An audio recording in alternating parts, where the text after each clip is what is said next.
सबसे पहले तो हम ये ना भूलें कि हमारा बाप और हमारी माँ एक ही हैं।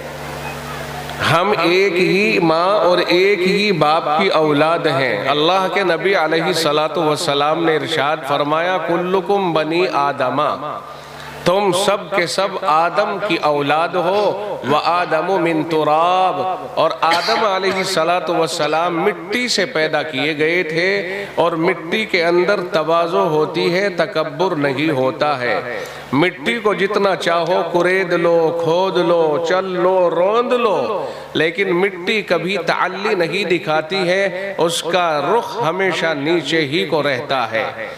और ये भी याद रहे कि अल्लाह ताला हर गुनाह को उधारा छोड़ सकता है कि उसकी सजा बाद में हो जाए, लेकिन तकब्बुर ऐसा मर्ज है कि इसकी सजा इंसान को अल्लाह मरने से पहले जरूर देता है,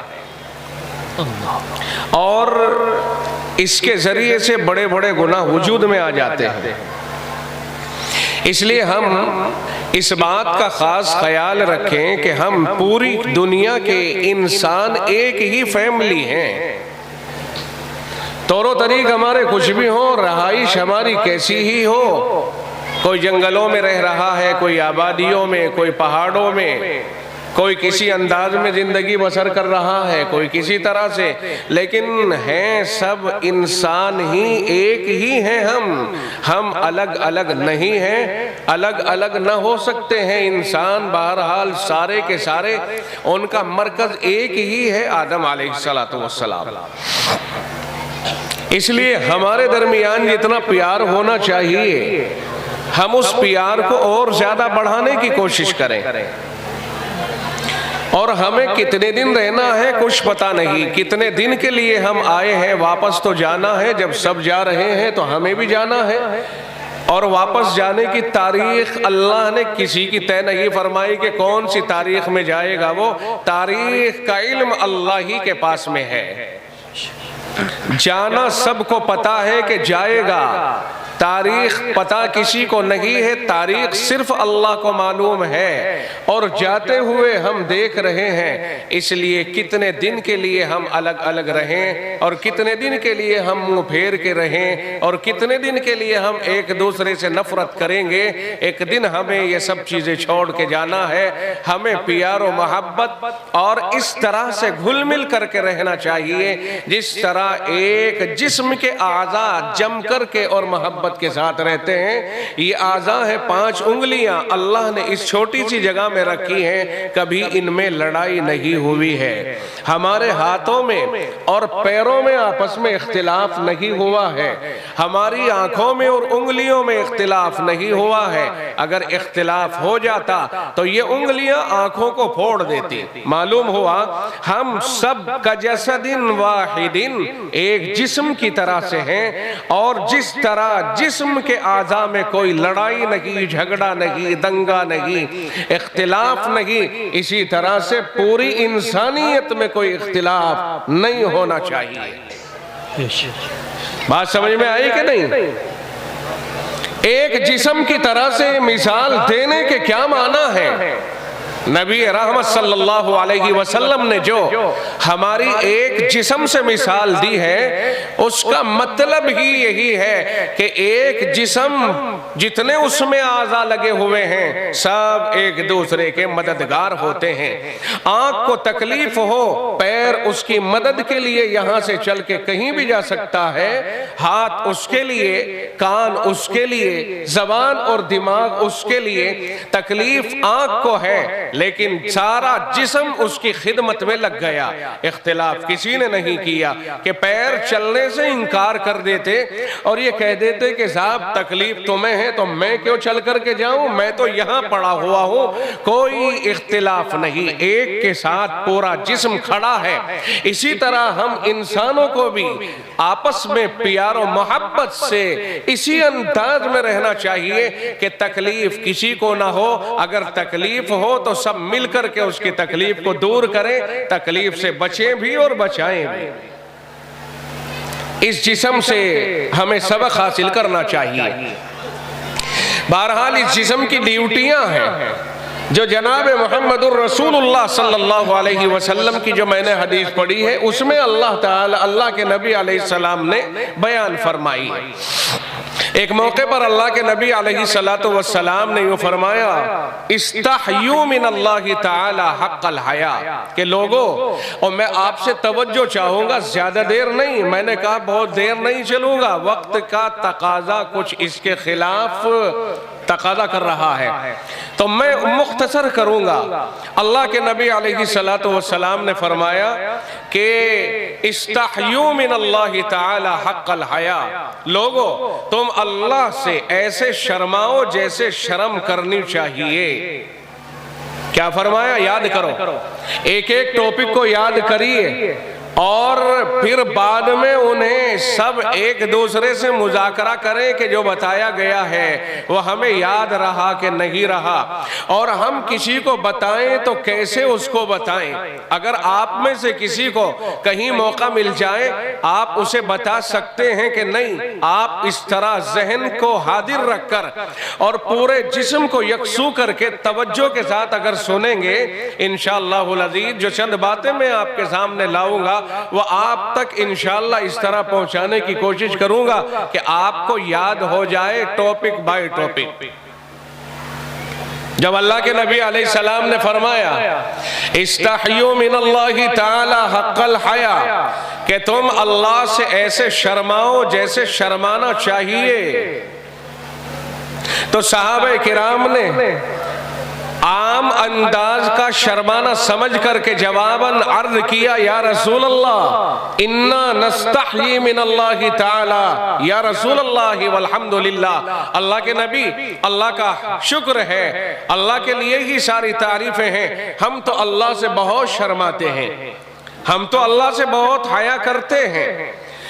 अल्लाह के नबी अलैहिस्सलातु वस्सलाम समझ गए कि मैंने जो फरमाया है वो इन्होंने समझा नहीं और इन्होंने जो बताया है जवाबन वो मेरी मुराद नहीं है। तो आका ने अपनी मुराद की खुद वजाहत फरमाई और ये फरमाया लैसा ज़ालिक, ये मेरा मतलब नहीं है जो तुमने जवाब दिया है, मैंने तुमसे कहा कि अल्लाह से ऐसे हया करो जैसे अल्लाह से हया करनी चाहिए, और तुमने कहा कि अल्लाह के नबी हम तो हया करते हैं। तो आका ने फरमाया नहीं, मेरी ये मुराद नहीं, बल्कि क्या मुराद है? तो आपने अपनी मुराद को जाहिर करते हुए इरशाद फरमाया वलाकिन मन इस्तहया मिनल्लाहि ताला फलयहफज़िर रअस व मा वआ।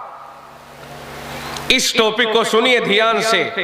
फरमाया मेरी मुराद ये है कि जो आदमी अल्लाह से हया कर रहा है, वलाकिन मन इस्तहया मिनल्लाहि ताला, जिसने अल्लाह से हया की और शर्माया, तो उसके शर्माने की ड्यूटी ये है, और जब उसे अल्लाह से शर्मदार कहा जाएगा जब वो सर और सर के आस पास जितने आज़ा हैं उनकी हिफाजत करे। ज्यादा भारी बात तो नहीं,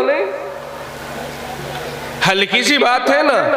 अल्लाह के रसूल ने क्या फरमाया कि अल्लाह से अगर कोई हया करता है तो अल्लाह से हया करने के माना ये है कि वो सर और सर के आसपास जितने आज़ा अल्लाह ने बनाए हैं उन सब की हिफाजत करे। पहले सर का जिक्र फरमाया, उसके आसपास के आज़ा की तरफ इशारा फरमाया। इसका मतलब ये हुआ कि एक हिफाजत तो वो होती है जो जाहिरी हिफाजत है, जिसे हुकूमत लागू के करार देती है कि अगर कोई अपना हेलमेट लगाकर बाइक पर नहीं चलेगा उसके ऊपर जुर्माना लगाया जाएगा। और हुकूमत का ये कदम अपने मातहतों के लिए एक प्यारा कदम है, इसलिए कि हुकूमत की मिसाल ऐसी है जैसे कोई माँ और बाप, और माँ बाप अपनी औलाद के लिए हर मुमकिन बेहतर से बेहतर तदबीर करती है जिससे वो अच्छाइयों की तरफ चला जाए और और बुराइयों से बच जाए, परेशानियों से उसकी हिफाजत हो। हुकूमत ने ये कदम इसलिए उठाया कि अगर कोई हादसा पेश आ जाए तो कम अज कम उसका दिमाग, उसका सर महफूज रहे। हाथ टूट जाए सो टूट जाए, पैर टूट जाए सो टूट जाए, पैर का बदल पैर टूट जाए, काम बाकी रह सकता है, लेकिन दिमाग के अंदर कोई फर्क आ गया तो सारी बॉडी बेकार हो जाएगी, कल अदम हो जाएगी। इसलिए हुकूमत ने हेलमेट को लाजिम और वाजिब करार दिया। बात समझ में नहीं आई? ये तो हुआ इसका जाहिरी मतलब जो सब समझते हैं। एक है इसका अंदरूनी मतलब। जनाब मोहम्मदुर रसूलुल्लाह सल्लल्लाहु अलैहि वसल्लम के फरमान में अंदरूनी माना ये है और मख्फी माना ये है कि सर के अंदर दिमाग होता है और दिमाग में सलाहियत है कि वो किसी के खिलाफ कोई स्कीम बनाना चाहे बना सकता है, उस स्कीम को अमल में लाना चाहे अमल में ला सकता है, तदबीरें कर रहा है, मशवरे कर रहा है, किसी को नुकसान पहुंचाने के, किसी के खिलाफ कोई स्कीम बना रहा है और वो ये समझता है कि मुझे कोई देख नहीं रहा है। रब कहता है अलम तरा अन्नल्लाह यअलमु मा फिस समावाति व मा फिल अर्ज़ि, क्या तुझे पता नहीं है कि अल्लाह सारी चीजों को जानता है, जो आसमानों में है उन्हें भी और जो जमीनों में है उन्हें भी। मा यकूनु मिन नजवा सलासतिन इल्ला हुवा राबिउहुम, तीन आदमियों के मशवरे में चौथा अल्लाह होता है, और पांच हो वे पांच से ज्यादा या तीन से कम कोई भी हो, फरमाया अल्लाह उनके साथ साथ होता है। वह हुआ माकुम ऐनमा कुंतुम, तुम जहां कहीं भी चले जाओगे अल्लाह तुम्हारे साथ साथ होता है। अल्लाह तुम्हारी नक्ल हरकत से गाफिल नहीं है। इस दिमाग के अंदर ये ख्याल लाओ। अगर दिमाग की हिफाजत कर रहा है तो फिर दिमाग के अंदर इस तरह की बदबूदार बातें लाने से परहेज करें। बात समझ में आई कि नहीं आई?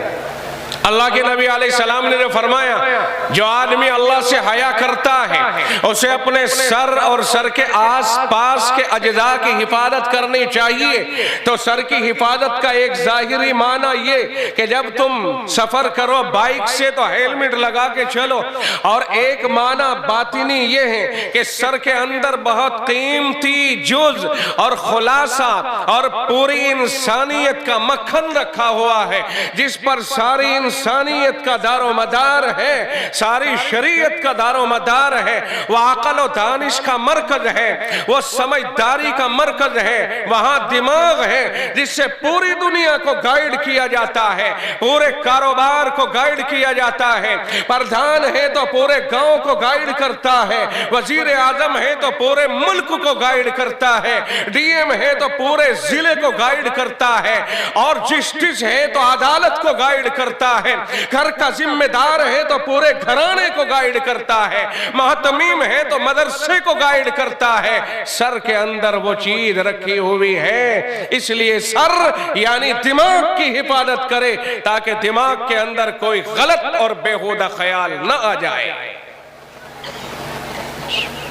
याद रहेगी जी ये बात? अगर अल्लाह से हया आती है हमें तो फिर बुरे ख्याल लाने, बुरे सोच कायम करने, बुरे मशवरे करने से हम क्यों नहीं बाज आते? इसलिए कि हमारा रब तो हमारे ख्यालों को जानता है। मैं अगर ये देखूं कि एक बच्चा 15 साल 20 साल का हो गया, गली में खड़ा होकर के नंगा हो रहा है, तो उसे कहेंगे तुम्हें हया आनी चाहिए, गुजरते हुए तुम्हें देख रहे हैं। मेरा परवरदिगार हमारे ख्यालात को देख रहा है, जान रहा है। हमें हया आनी चाहिए कि जिस दिमाग में बेहतर से बेहतर तदबीर आनी चाहिए थी, प्यार और मोहब्बत की बातें आनी चाहिए थी, उस दिमाग में चालबाजियां, नफरतें, एक दूसरे को नुकसान पहुंचाने की बातें कैसे आ रही है? इसका मतलब यह हुआ कि हम अल्लाह के मुकाबले पर बेहया हो गए। बात समझ में आ गई जी? फिर अल्लाह के नबी अलैहिस्सलातु वस्सलाम ने फरमाया सर की हिफाजत करे और आस पास के आज़ा की हिफाजत करे। आस पास के आज़ा में कान है, नाक है, जबान है, आंखें हैं, इन सब की हिफाजत करे। कानों में वही आवाजें आए जिन आवाजों से रब खुश होता है और जिन आवाजों से माशरे के अंदर कोई तफरीक पैदा नहीं होती है। अगर इन कानों को रस्सियां बना दिया उन आवाजों का जिन आवाजों की बुनियाद पर हम एक दूसरे के खिलाफ बगावत पर आमादा हो जाएं, अगर इन कानों को रस्सियां बना दिया उन आवाजों का जो ढोल धमाकों की आवाजें होती हैं, जिन आवाजों पर लानतें बरसती हैं, अगर इन कानों को रस्सियां बना दिया हमने बाजे की आवाज का और ढोल की आवाज का, डीजे की आवाज का, इन सब आवाजों का, तो फिर याद रखिए इसका मफहूम ये निकलता है कि हम अल्लाह से हया नहीं कर रहे हैं, हम बेहयाई के ऊपर उतर गए हैं। इसलिए कि इन कानों में वही आवाजें जानी चाहिए, और एक है कि इख्तियार से जा रही हो और एक ये है कि गैर इख्तियारी बाजे बज रहे हैं। हम कानों में उंगलियां देकर नहीं घूम सकते हैं, लेकिन हमारा दिल उन आवाजों से नफरत कर रहा है, तो समझ लो अब भी हम अल्लाह से हया कर रहे हैं। जनाब मुस्तफ़ा कायनात सल्लल्लाहु अलैहि वसल्लम ने इरशाद फरमाया, मन रआ मिनकुम मुनकरन फलयुगय्यिरहु बियदिही, जो तुम में से कोई बुराई देखे हाथ से रोके। सारी दुनिया तो सारी दुनिया की बुराई हाथ से नहीं रोक सकती, लेकिन बाप तो बेटे को हाथ से रोक सकता है, उस्ताद शागिर्द को हाथ से रोक सकता है, बाप बेटे को हाथ से रोक सकता है। तो जहां जो हाथ से रोक सकता है या पुलिस अवाम को हाथ से रोक सकती है, उनके पास डंडा है, कुव्वते काहिरा है, उन्हें इतने इख्तियारात हासिल हैं कि अगर कोई बुराई हो रही हो तो उन्हें हाथ से रोक दे। हर एक की जिम्मेदारी है। अल्लाह के नबी अलैहिस्सलातु वस्सलाम ने फरमाया, कुल्लुकुम राइन, तुम में से हर एक जिम्मेदार है, व कुल्लुकुम मसऊलुन अन रइयतिही, और हर एक से उसकी जिम्मेदारी के बारे में पूछा जाएगा। जिम्मेदारियों को अदा किया करें, हर आदमी अपनी जिम्मेदारियों को अदा करे। तो बहरहाल कानों में वही आवाज जाए चाहत के साथ जिनसे अल्लाह राजी होता है। प्यार और मोहब्बत की बातें कानों में आए, एक दूसरे के मदद की बातें कानों में आए।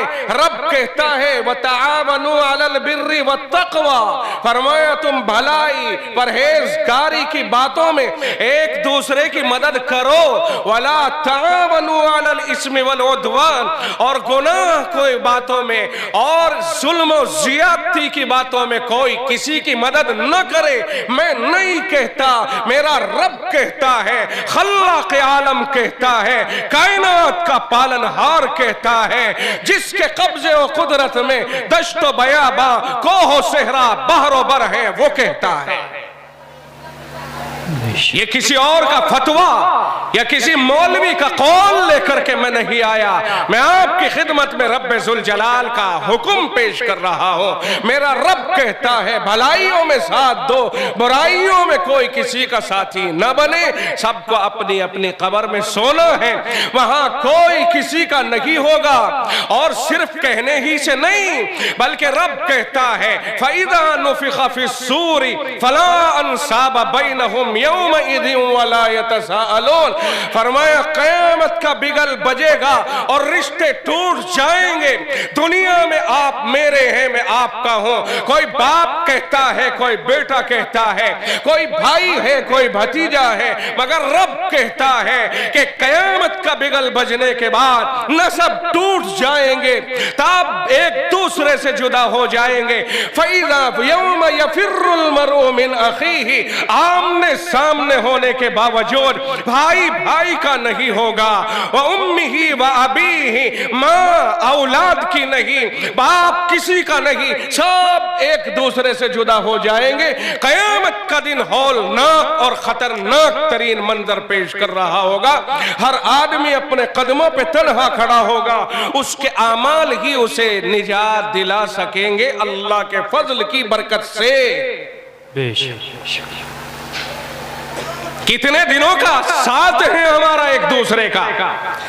ये हमारे साथी जिस दिन रूह निकल जाएगी उसी दिन हमारे कपड़े फाड़ के, हमारे ऊपर पानी बहा के, बगैर सिले कफन में लपेट कर, और 4 आदमी बड़ी मेहनत से अपने कंधों पे उठा के एक गड्ढे के हवाले करके वापस लौट आएंगे।